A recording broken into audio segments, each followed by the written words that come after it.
Hey viewers, welcome back to our channel.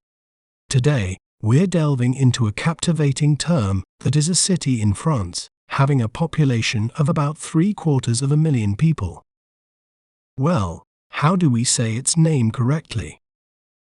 We may pronounce it as Bordeaux, Bordeaux, Bordeaux.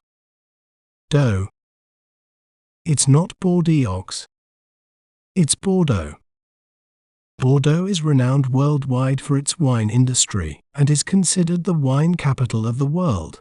It's home to prestigious vineyards like Médoc, Saint-Emilion, and Pomerol.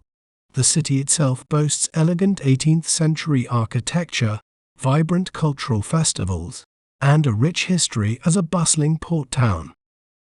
Isn't it fascinating how breaking down a word can make it clearer?